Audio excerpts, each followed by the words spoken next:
दोस्तों, हमारे YouTube channel पे आप लोगों का स्वागत है। और अभी शिक्षक जो भर्ती होने वाली है उसमें एक बड़ी अपडेट आई है।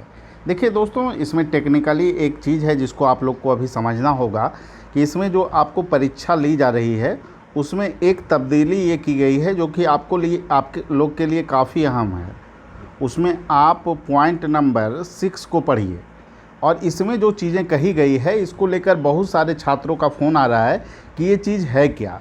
तो इसमें आप गौर से अगर पढ़ेंगे तो इसमें कहा गया है कि जनरल के लिए 40%, पिछड़ा वर्ग के लिए 36.5%, अत्यंत पिछड़ा वर्ग के लिए 34%, अनुसूचित जाति एवं जनजाति के लिए आपको जो है और या दिव्यांग श्रेणी महिला के लिए 32% न्यूनतम अर्हता रखा गया है।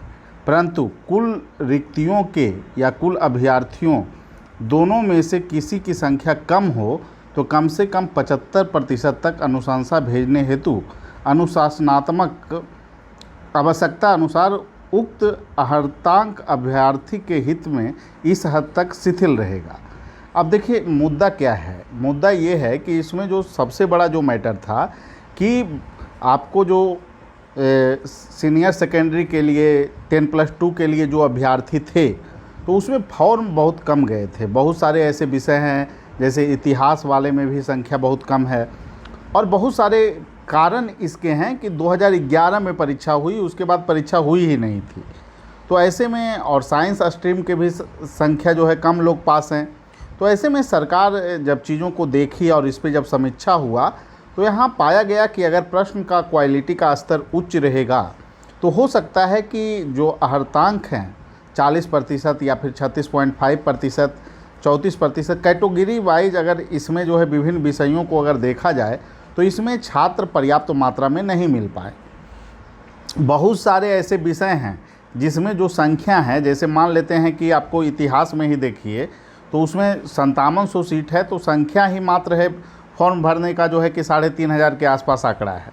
और अगर ये जो कटअप रखा जाए और उसमें जो है कि छात्र पास करें तो चूँकि 11 में उन्होंने जो है कि परीक्षा दिया था तो अब तो क्वालिटी भी उस अनुसार उनका नहीं रह गया होगा। तो निश्चित रूप से जो अर्हतांक हैं उसको वो पार करने में उनको चुनौतियां थी। तो इसको देखते हुए आयोग ने एक बीच का रास्ता अपनाया है कि कम से कम जो साइंस स्ट्रीम का सब्जेक्ट है जैसे मैथ हो गया, फिजिक्स हो गया, केमिस्ट्री हो गया, इसमें पर्याप्त संख्या में जो है कि अभ्यर्थी मिल सकें शिक्षक बनने के लिए।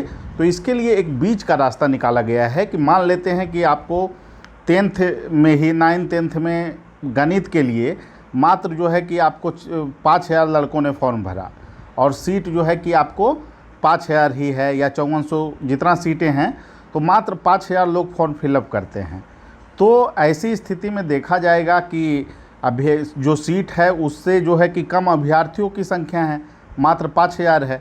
तो 5000 में से 75% लोगों को पास कर दिया जाएगा, चाहे वो कटअप को फुलफिल कर रहे हैं या नहीं कर रहे हैं, उससे कोई मतलब नहीं रह जाएगा। ठीक है, तो ये स्थितियां हो गई है। लेकिन इसमें एक बड़ा जो चीज़ है वो यहाँ पर समस्या आएगी कि हर एक कैटेगरी का इसमें जो है मापदंड का उनको पालन करना पड़ेगा।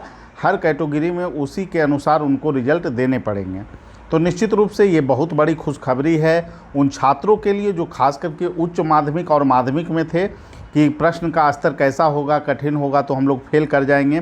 तो आपके लिए एक राहत की खबर है कि जिन विषयों में छात्रों की संख्या कम है, मान लेते हैं कि 3000 फॉर्म गिरा और संख्या विज्ञापन 5000 का था, तो उसमें जो कम संख्या है, जैसे छात्रों की संख्या कम है तो कम संख्या जिसमें है मतलब 3000 है, 5000 में से 3000 छात्रों की संख्या है, तो जो कम अंक है मतलब जो है 3000 है उसका 75%, यानी कि 3000 का 75% जो आंकड़ा आ रहा है उतना उसमें से 2250 लड़के क्वालिफाई घोषित कर दिए जाएंगे और ये कटअप से उनका कोई लेना देना नहीं रहेगा। देखिए इससे लाभ किन किन वर्गों को मिलेगा, क्या इसका लाभ जो है कि 1 से 5 वाले छात्रों को भी मिल सकता है। तो निश्चित रूप से जो तब्दीलियां की गई है उसमें अगर गौर से देखा जाए तो फिर 10+2 में अगर लड़के पास कर जाएंगे या फिर 9th 10th में जो बच्चे पास कर जाएंगे वो 1 से 5 में नहीं आ सकते हैं। तो इसका सीधा लाभ 1 से 5 के स्टूडेंट को भी मिलेगा। हालांकि जो ये संशोधन है उसमें 1 से 5 पर ये नियम नहीं लागू नहीं हो पाएगा, क्योंकि उसमें ऑलरेडी अभ्यर्थियों की संख्या काफ़ी ज़्यादा है।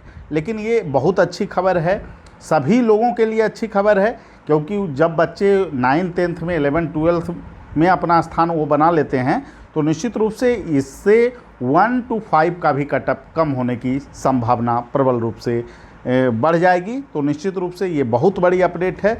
बहुत सारे लोग हैं कि इस चीज़ को समझ नहीं पा रहे हैं कि ये क्या परिवर्तन हुआ है, तो इसीलिए ये वीडियो आप लोगों के लिए लाना पड़ा।